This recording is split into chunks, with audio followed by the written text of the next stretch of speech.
Good evening and salutations, my GH fans. Sunny's not okay. I know towards the end, Dante was not asking, was Sunny okay, but he is not okay. And he's not okay because he's not taking his medication. There's a couple of times when he's talking to Michael that he gets really angry and he starts like yelling and raising his voice. Um, because Michael is not really happy with the way that Sonny's been acting as far as, well, the whole trial thing, protecting Nina, not giving Carly her space. I've talked about that at length about, well, who should leave, who should leave the house and blah, blah, blah. So I'm not going to get into that. But the point is, Michael has a point, Carly had a point. I totally agree with them on that part. That Carly needs her space, and Sonny is not doing that.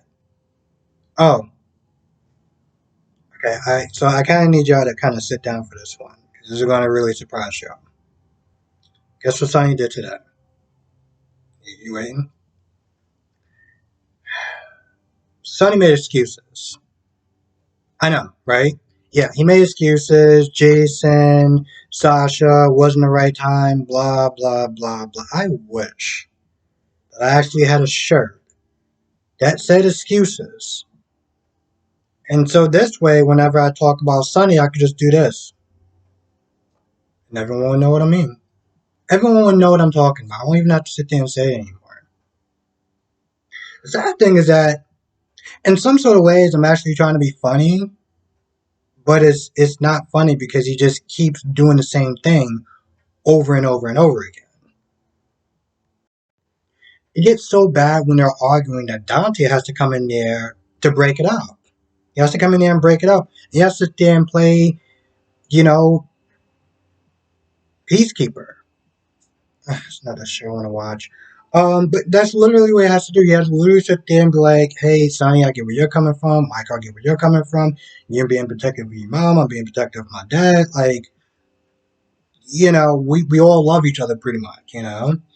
Um, and then there's one more time where Sonny just yells, like, legit raises his voice. And Mike was like, and Dante was like, yo, are you okay? He was like, yeah, I'm fine. I just don't like waiting, but for your mother, I'll do it. I'm like, we all know what he needs to do first, and I feel like it's just gonna go off the rails until somebody notices.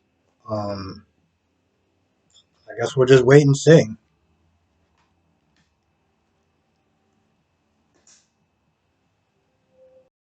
Uh, I was about to call it the wrong name again. I was about to pronounce it wrong. Esme.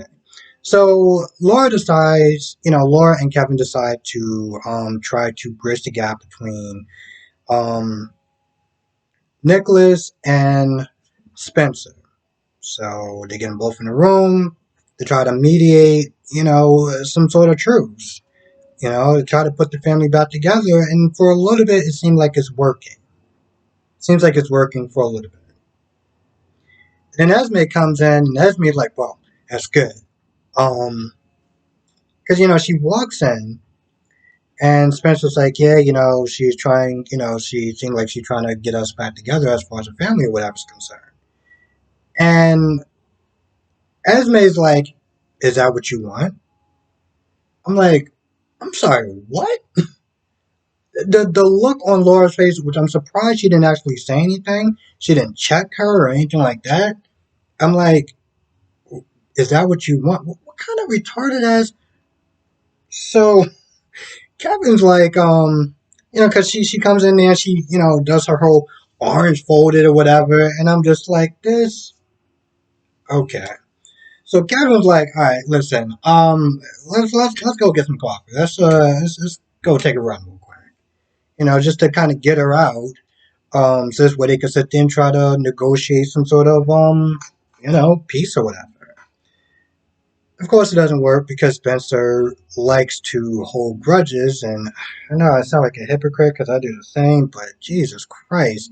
I think this grudge was from when he was like 10 or something. Like, Ava, we can't have a relationship without Ava. At first, it was, oh, you faked your death. And Laura's like, part of being a grown adult is learning, how to forgive people. And then he's like, well, we can't do that until you get rid of Ava. I'm like, okay. So it goes nowhere. Laura's like, all right, well, we'll try again next week. Spencer's like, are you serious? He's like, yeah, you thought it was a one and done kind of thing? No, we're going to keep doing it till we get it right. Meanwhile, you got Esme.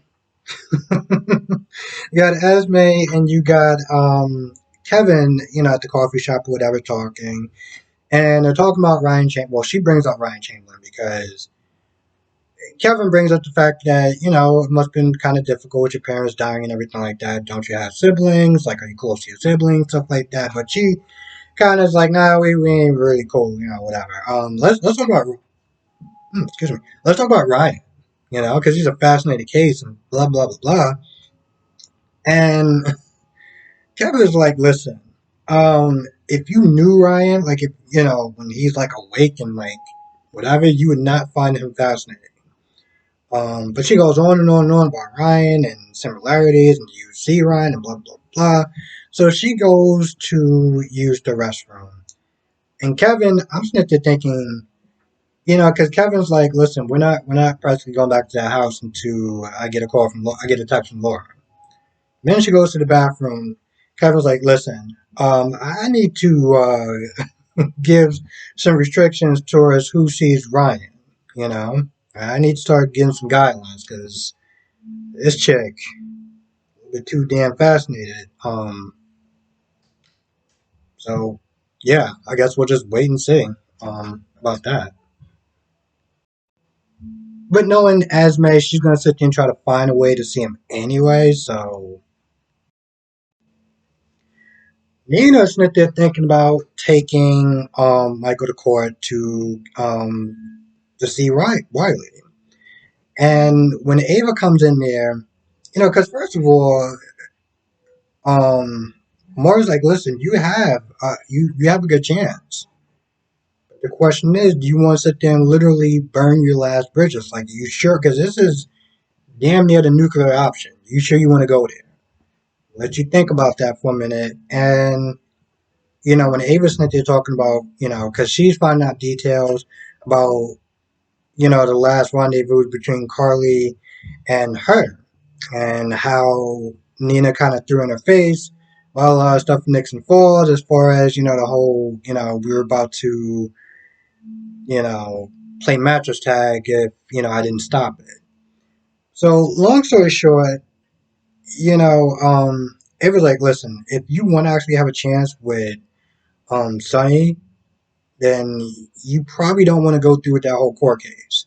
It's better to, pretty much what she's saying is better to be in grace with Sonny and let Sonny, kind of whisper in Michael's ears that it's a good idea for, Nina to be able to see her grandchild.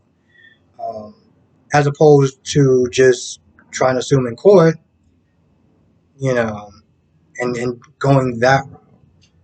Because here's the thing. I mean, Martin says that there's a good chance, but the problem with that, if she loses, she doesn't just lose access to Wiley, she loses Sonny. Like, it's all done, you know? So he was just like, play it cool, keep your head down, just keep doing what you're doing, and wait till the dust settles because, since Carly's coming over here running and doing all this, that, and the third, it must be bad, you know? Um, Pretty much Drew is just a good friend. Drew is just being a good friend of Carly, and it first distracts her with, his stories about Scout and stuff like that, and how he's trying to readjust and re-get acquainted with her, um, which comes down to Carly. First of all, Carly did apologize for the whole bridge thing, and also, by the time Jason got back, more or less, she was kind of just like, Drew who? But, Drew was like, listen, I kind of did my own thing. I kind of distanced myself, so it's not just on you. But they do talk about, Sunny and stuff like that and why she left, how she wants to stay, you know, seriously. Anyway, just talking about being consistent with the girls and stuff like that. And, she pretty much just doesn't know if her marriage is going to sit there and survive this one. Which is kind of odd because it's like, they survived a lot worse. Like, literally, they've been married to other people, you know? And granted, while this is bad, yeah, this is bad, but like, when you think about it as a whole, the worst part about this whole thing is lying to Carly.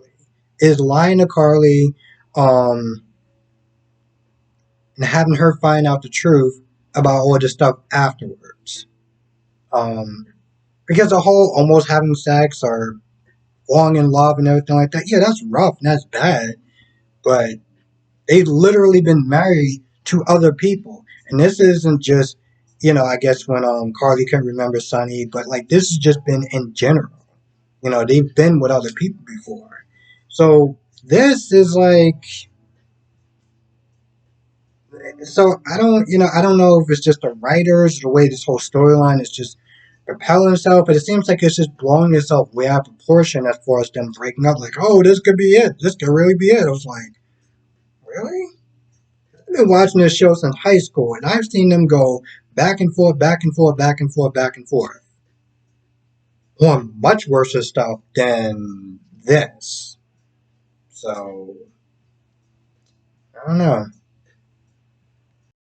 I think the last part is with Brad and Britt. So, Britt finds out about what Brad did, and Brad was kind of like, I wasn't too sure. I know my aunt asked me to deliver something. I didn't know what it was, but I kind of suspected it. And then once they got past that, because at first Britt was like, yeah, I know we've done some bad things, but this is like murder. We've done some bad stuff. We didn't cross that line yet, but like, bro, what the hell? Um, but of course, when Dante comes in, Britt is there, protecting Brad and stuff like that, looking out for him. I don't know. It's kind of hard a little bit to sit there and talk about Brad, and kind of feeling some sort of empathy for him. And I just really do not like that character. Um, and that's mostly for the whole, Michael thing, which I'm just not gonna get past. I'm just really not gonna do it. But Brad is pretty much just like he's. I don't know if he was having like Mentos or was it medication or something like that, but pretty much, he was just like his aunt practically controls him. And anyone that tries to get in his way, that tries to get in her way, don't usually last too long. So the fact that Brit is all like, "Oh, I ain't scared of her. I ain't scared of her," Brad's like, "Well, maybe you should be." On top of the fact that Brit was like, "Listen, you know, she can pretty much send you back to jail at any point in time." You know, I mean, I'm pretty sure Mrs. Wu will probably do something a lot worse, like maybe hurt Brit. Um, but Brit is just like, "Listen, we'll figure it out. Well, between me and you, we've dealt with worse. We've done worse." And Brad was like, "Yeah," until we got caught.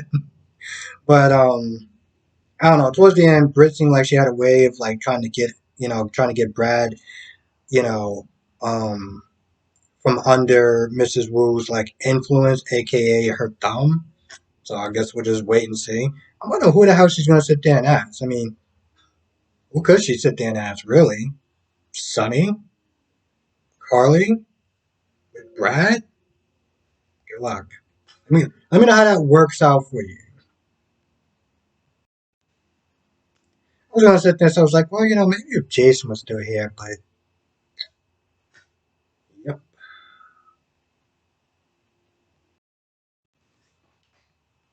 like that's about it for the most part.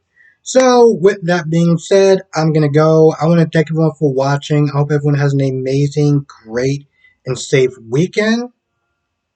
And I will see you in the next video.